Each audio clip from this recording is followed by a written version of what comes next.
அனைவருக்கும் வணக்கம். சற்று முன் வெளியான முக்கிய அறிவிப்படி 60 வயதிற்கு மேற்பட்ட மூத்த குடிமக்கள் அனைவரும் பயன்பெறும் வகையில் அவர்களுக்கு உதவித்தொகை மற்றும் புதிய சலுகைகள் குறித்து தற்போது முக்கியமான மகிழ்ச்சியான அறிவிப்பு ஒன்று வெளியாகியுள்ளது. இதை பத்தி நம்ம வீடியோல பார்க்கிறோம். வீடியோவை கடைசி வரைக்கும் ஸ்கிப் பண்ணாம பாருங்க. வீடியோக்குள்ள போறதுக்கு முன்னாடி இந்த வீடியோ லைக் பண்ண பிடிச்சுக்கோங்க. இப்பதான் அந்த சேனலுக்கு முதல் வரீங்கன்னா சப்ஸ்கிரைப் பட்டனை பிடிச்சுக்கோங்க. அப்படியே பக்கத்துல இருக்கக்கூடிய பெல் ஐகான் பட்டனை பிடிச்சுக்கோங்க. வாங்க வீடியோக்குள்ள போகலாம். நாடு முழுவதும் மத்திய மாநில அரசுகள் 60 வயதிற்கு மேற்பட்ட மூத்த குடிமக்களுக்கு என்று பல்வேறு வகையான நலத்திட்டங்களை செயல்படுத்தி வருகிறது. வங்கிகள், தபால் நிலையங்கள், ரேஷன் கடைகள், ரயில் பயணம், பேருந்து பயணம், கோவில்களில் சிறப்பு தரிசனம் செய்வதற்கும் சிறப்பு சலுகைகள் அறிவிக்கப்பட்டு வருகிறது. மேலும் ஓய்வூதியம் சார்ந்த திட்டங்கள் சலுகைகள் வெளியிடப்பட்டு வருகிறது.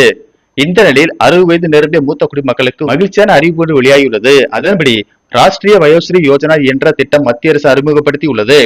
இந்த திட்டத்தின் கீழ் முதியோர்களுக்கு கண்ணாடி, வாக்கிங் ஸ்டிக், காது கேட்கும் கருவி, பல்செட் போன்ற உபகரணங்கள் இலவசமாக வழங்கப்படுகின்றன.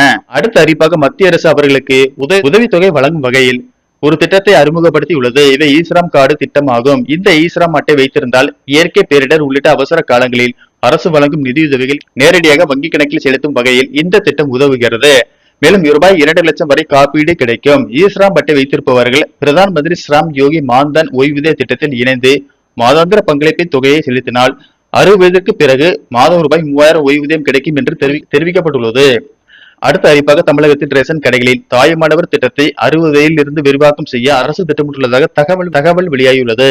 இது குறித்து கூட்டுறவுத்துறை அதிகாரிகள் கூறியதாவது: முதியோர் மாற்றுத்திறனாளிகளின் வீடுகளுக்கு சென்று ரேஷன் பொருட்கள் வழங்கும் தாயுமானவர் திட்டம் கடந்த ஆட்சியில் கொண்டுவரப்பட்டது. புதிதாக ஆட்சி பொறுப்பேற்றுள்ள தாவேகா அரசும் இந்த திட்டத்தை தொடர்ந்து செயல்படுத்தி வருகிறது. தற்போது 70 வயதிற்கு மேற்பட்ட முதியவர்கள், மாற்றுத்திறனாளிகள் என சுமார் 20 லட்சம் பேருக்கு இந்த திட்டத்தின் கீழ் வீடு தேடி ரேஷன் பொருட்கள் வழங்கப்பட்டு வருகின்றன. இந்நிலையில் முதல்வர் விஜய் அறிவுறுத்தலின்படி 60 வயதிற்கு மேற்பட்ட முதியவர்கள், மாற்றுத்திறனாளிகள், கைம்பெண்களும் பயன்பெறும் வகையில் இத்திட்டம் விரிவாக்கம் செய்யப்பட உள்ளது. மேலும் மகளிர் உரிமைத்தொகை பெற்று வரும் 60 வயதிற்கு மேற்பட்ட மூத்த குடிமக்கள் புதிய மறுசீரமைப்பு நடவடிக்கையின் கீழ் முதியோர் உதவித்தொகை என்ற திட்டத்திற்கு மாற்றப்படுவார்கள்.